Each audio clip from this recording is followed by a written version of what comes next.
আমি আপনাকে লিখে দিচ্ছি, স্বয়ং জিব্রাইল আলাইহিসসালাম যদি ক্ষমতায় আসে তাও এই দেশের সংস্কার হবে না। আজকে বেঞ্চে বলেছেন যে আপনার রাষ্ট্র কাঠামোতে প্রশাসন এবং পুলিশে 90%ই হচ্ছে আওয়ামী লীগের নিয়োগপ্রাপ্ত। 90%। অর্থাৎ যারা আওয়ামী লীগ থেকে নিয়োগপ্রাপ্ত হয়েছে আওয়ামী লীগের এজেন্ডা বাস্তবায়ন করার জন্য, আপনি তাদেরকে দিয়ে হচ্ছে আবার গণতান্ত্রিক সরকার আপনি হচ্ছে বাস্তবায়ন করছেন। এই গভর্নমেন্টটাকে গত 1 মাসে গত গভর্নমেন্ট ফর্ম হওয়ার পরে 136, পরবর্তীতে অন্তত 150 কাছাকাছি হচ্ছে আন্দোলনকে অ্যাড্রেস করতে হয়েছে। রাষ্ট্রের সব জায়গা থেকে যখন অসহযোগিতা করা হচ্ছে, সব পক্ষ থেকে অসহযোগিতা করা হচ্ছে, so it's getting extremely challenging to address everything at A time. হ্যাঁ, গভর্নমেন্ট তার মানে কি এই মুহূর্তে গভর্নমেন্ট সফলভাবে এই সবকিছুকে নিয়ন্ত্রণ করতে পারছে না? আপনি 95 বা 90 ভাগ যে বললেন, এটা ভয়ানক একটা অঙ্ক, ভয়ানক একটা সংখ্যা, অবশ্যই, অবশ্যই। ভয়ঙ্কর সংখ্যা। তো তাহলে আপনি এই ধানমন্ডি 32 সেটির ভেঙে জন্য এই সংখ্যাকে সেটির আশঙ্কা আশঙ্কা মুক্ত সেটির করতে জন্য পারবেন? সেটির জন্য আমাদের হচ্ছে সেকেন্ড ওয়ার্ল্ডের পরে, আপনি যদি দেখেন সেকেন্ড ওয়ার্ল্ড ওয়ারের পরে আমাদের জার্মানিতে ডিনাজিফিকেশন হয়েছিল। ডিনাজিফিকেশন, আমাদের যদি দেখেন আপনি, সেকেন্ড ওয়ার্ল্ড ওয়ারের পরে জার্মানিতে ডিনাজিফিকেশন করা হয়েছিল। এখন আপনাকে দেখেন, আমাদের যদি আওয়ামী বাস্তবতায় দেখেন, আওয়ামী লীগের একটি অংশ কিন্তু এমন ছিল যে গুম খুন হত্যার সাথে সরাসরি জড়িত ছিল। আরেকটি অংশ হচ্ছে আওয়ামী লীগের সমর্থক ছিল। আরেকটি অংশ অংশ হচ্ছে আওয়ামী লীগের সুবিধাভোগী ছিল। আরেকটি অংশ ছিল আওয়ামী লীগের মৌন অজাত সমর্থক ছিল। এখন আপনি তো এই পুরো প্রসেসটাকে ফিল্টারিং প্রসেসের মধ্য দিয়ে যারা গুম খুন হত্যার সাথে জড়িত ছিল তাদের বিচার প্রক্রিয়া নিশ্চিত করতে হবে। অন্যদিকে রিকনসিলিয়েশন প্রক্রিয়ার মধ্যে দিয়ে সমাজের হচ্ছে পলিটিক্যালি ফাংশনাল করতে হবে। জি। তো সেটির জন্য সেটির জন্য অবশ্যই আপনার যথাযথ যে আপনারা কি এই সরকারকে রিপ্রেজেন্ট করেন? আপনার সরকারের যে এই কর্মকাণ্ডগুলি হচ্ছে, ব্যর্থতা বলুন, এই যে আঙ্গুল তুলছেন সরকার এটা পারেনি, সরকার করলে ভালো হতো, যে কারণে আপনারা কিন্তু হচ্ছে, যে কারণে দেখা যাচ্ছে যে অন্যদিকে ষড়যন্ত্র হচ্ছে, অন্যরা কথা বলার বা চট করে ঢুকে পড়ার সম্ভাবনা মানুষ মনে করছে, এই যে ব্যর্থতাটা, এটা এই ব্যর্থতার দায়টাকে আপনাদের উপরে আপনারা নেবেন যদি সামনে আসলে এরকম একটা পরিস্থিতি হয়?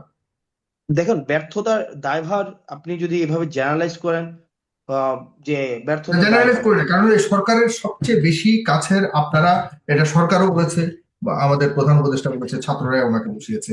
আবার আপনারা বলছেন যে এখনো 90 ভাগ কোথাও কোনো পরিবর্তন হয়নি, এখন আপনাদেরই আবার সামনে আসতে না হচ্ছে, আপনাদেরকে না আবার না ঝুঁকি নিতে না হচ্ছে, না না, আপনাদেরকে একটু correct করতে হবে। 32 নম্বর ভাঙতে মানে হচ্ছে। না না, একটু কারেক্ট করতে হবে। 90 ভাগ পরিবর্তন হয়নি সেটি বলিনি। আমি বলেছি যে আজকে যে বেঞ্জির বলেছেন যে 90%, নব্বই হুম। শতাংশ প্রশাসক এবং 90% পুলিশ অফিসারই হচ্ছে আওয়ামী নিয়োগকৃত, আওয়ামী লীগের। এটাকে অস্বীকার এবং করবেন আপনি?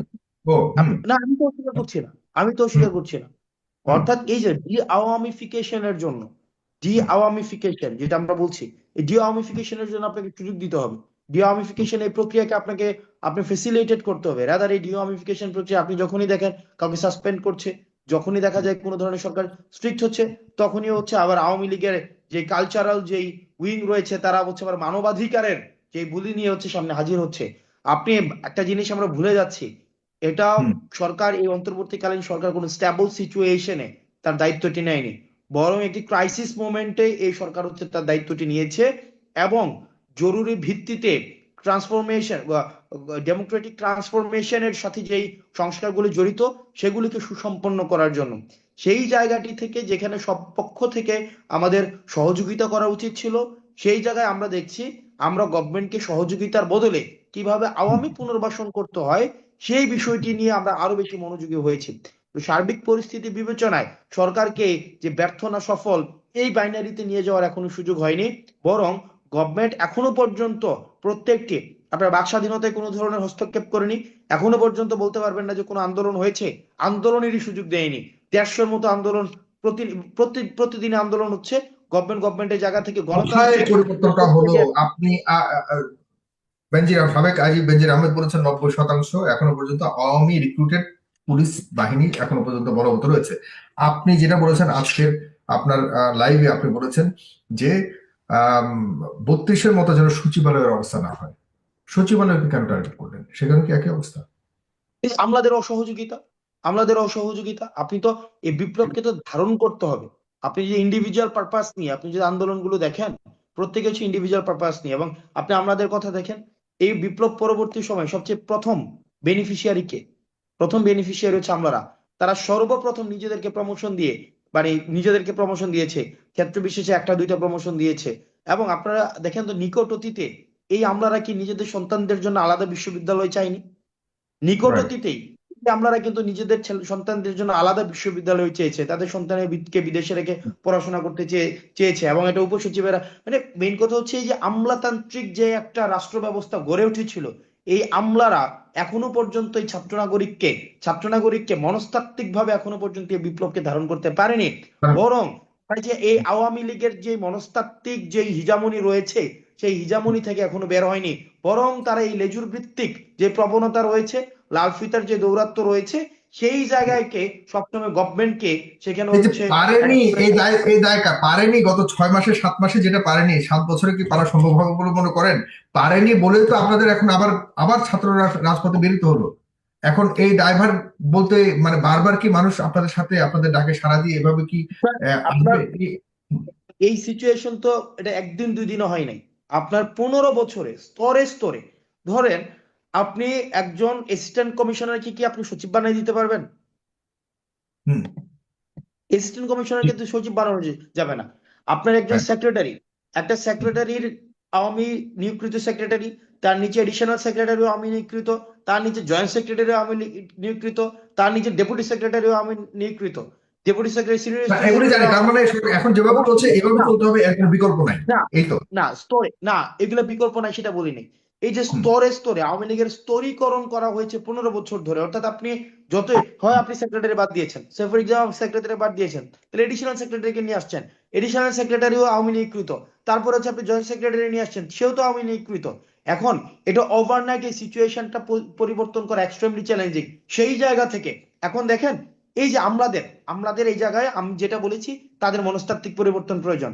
তারা যদি মনে করে থাকে আবার আওয়ামী পুনর্বাসন হবে, তারা আবার আওয়ামী লেসপেন্সার হিসেবে কাজ করে থাকবে, তখন হুম। এই হুম। এই আপনার হচ্ছে এই সচিবালয়ের অবস্থা ধানমন্ডি 32-এর মতো হতে পারে, গণভবনের মতো হতে পারে।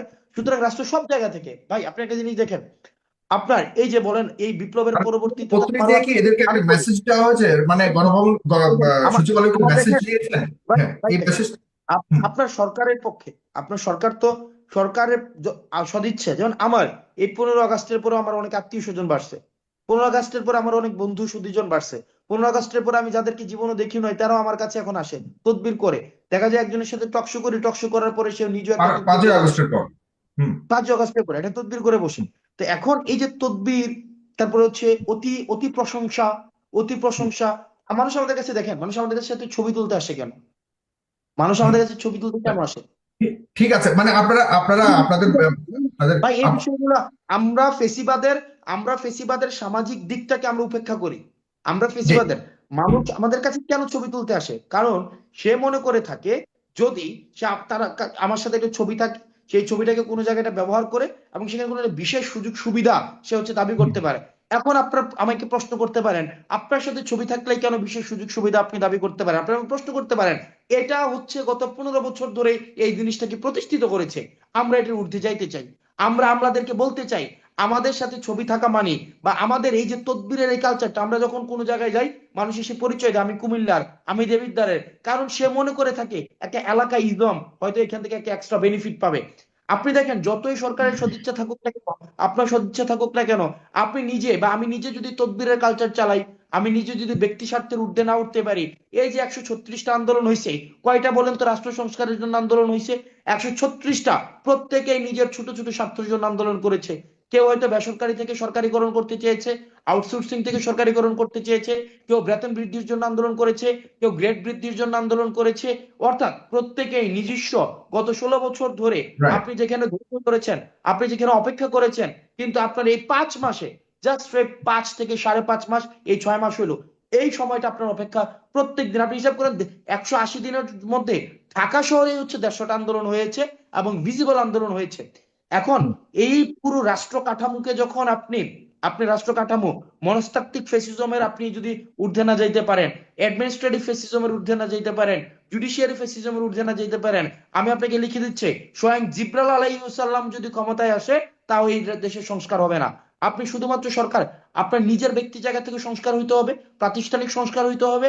আপনার নিজে, আমি নিজে সারাদিন টকশিতে বললাম যে দুর্নীতি করবো না, এটা করবো না, সেটা করবো না, টকশো শেষে আমি এসে রাইট। এখানে তকরির স্পষ্ট। হয়ে গেলাম। তাইলে আপনারা তো আমাদেরকেও তো পলিউটেড করা হচ্ছে এখানে, মানে অর্থাৎ সবাই, আমি সামগ্রিক ব্যবস্থা বলছি, আমাদেরকেও তো পলিউটেড করা হচ্ছে।